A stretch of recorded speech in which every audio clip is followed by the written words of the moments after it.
Today, I'm bringing the real story behind the movie The Exorcism of Emily Rose.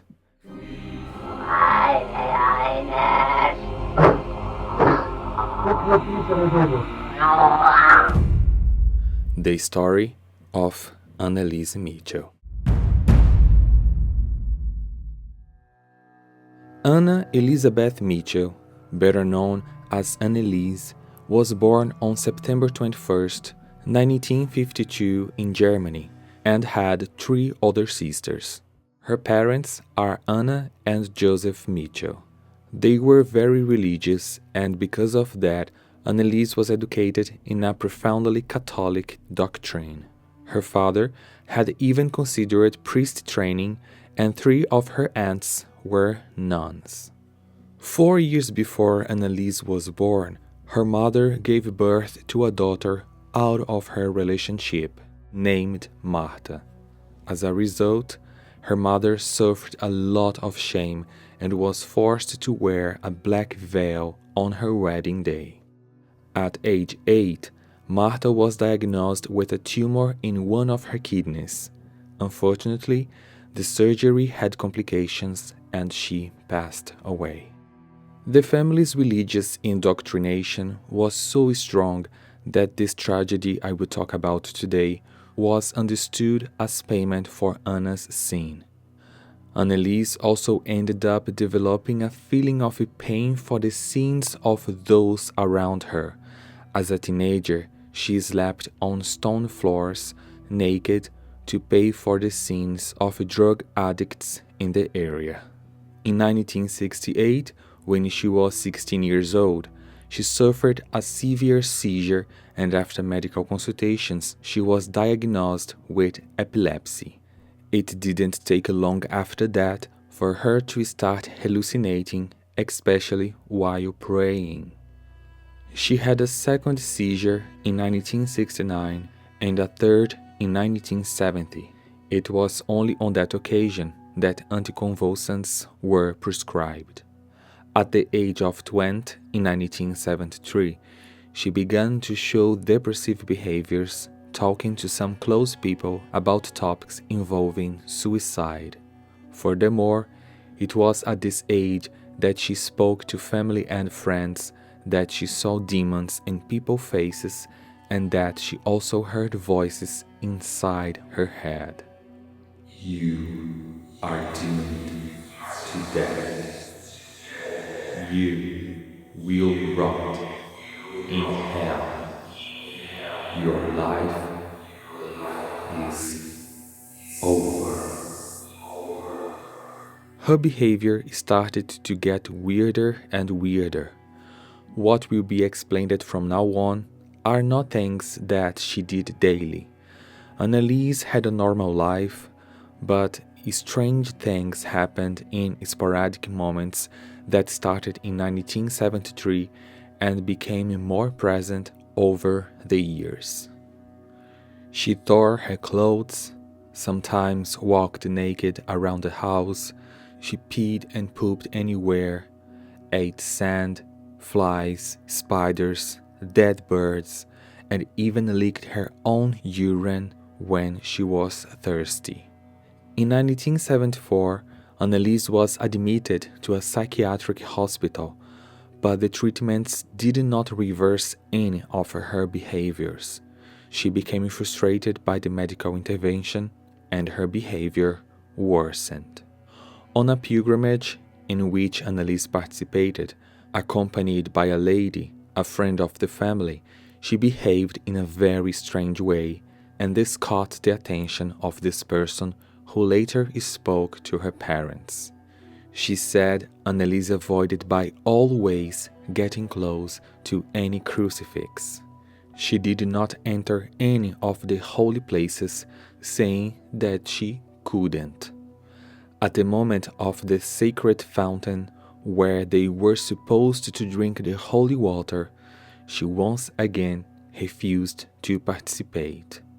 And the strangest thing, every time she got close to these places, she started to stink a lot, but when she left, the smell disappeared. Due to the religious upbringing that surrounded her family, the attitudes she was already having, the non-positive result of the medical treatments, and now with this testimony from a third party, her family members and Anneliese herself began to believe that she was possessed by demons. So, they turned to a church to request exorcism sessions.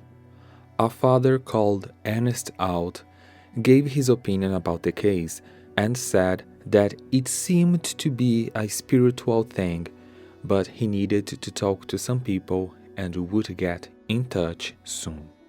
The wait and process were long. It was only in September 75 that a bishop named Joseph Stangl authorized a priest named Arnold Rance to be in charge of exorcism sections, following the guidelines of the Rituale Romanum from 1614, which is a liturgical book containing the only formal ritual for exorcism, sanctioned by the Roman Catholic Church until the end of the 20th century. Despite authorization and support by the Rituale Romanum, Bishop Joseph demanded complete secrecy about the case. Father Arnold chose Father Ernest himself to accompany him in the rituals, holding the first section on the 24th of September. Between the sections, Anneliese started to eat very little and, at her own request, asked to stop with all medical treatment. The sections got heavier and heavier as the weeks went by. All rituals were recorded, and in some moments of the tapes, it's possible to identify slightly different voices.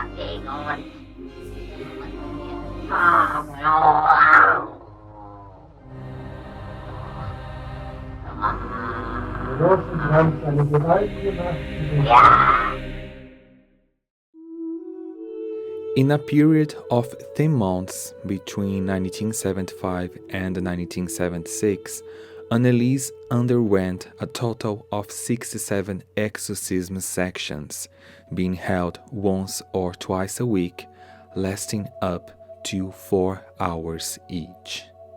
On July 1st, 1976, at the age of 23, Anneliese could not sustain the sections anymore and died. The autopsy report indicated that the cause of death was malnutrition and dehydration. She was only 30 kilos, also had pneumonia, and the ligaments in her knees had torn from the more than 600 knee bends she obsessively performed during the sections. Shortly after Anneliese's death, Fathers Ernest Out and Arnold Rance communicated the death to local authorities, who immediately opened an investigation which resulted in a criminal charge of negligence. Before the trial, Anneliese's parents received a message from a nun. This nun told them that she had a vision in which Anneliese's body would still be intact, and this would be the definitive proof of the supernatural character of the events that had taken place. They asked the local authorities for permission to exhume their daughter's remains, but knowing that this argument would not be accepted, they claimed to the authorities that Anneliese had been buried in a precarious coffin. After the exhumation, everybody saw the Anneliese's body in an advanced state of decomposition. The psychiatrists who testified said that the priests had acted by doctrinal induction, which worsened the young woman's psychotic state, because if she had been taken to the hospital and had been fed, her death would not have happened. The defense of the priests was carried out by lawyers hired by the church. The defense of Anneliese's parents was provided privately. They argued that the exorcism had been a legal act and that the German constitution protects its citizens in the unrestricted exercise of their religious beliefs. The defense also appealed to the content of the tapes, which were presented to the court, where, on several occasions, the voices and dialogues, often disturbing, were perfectly audible. Bishop Joseph, who authorized the exorcism, was not indicted by the prosecution because of his advanced age and poor health.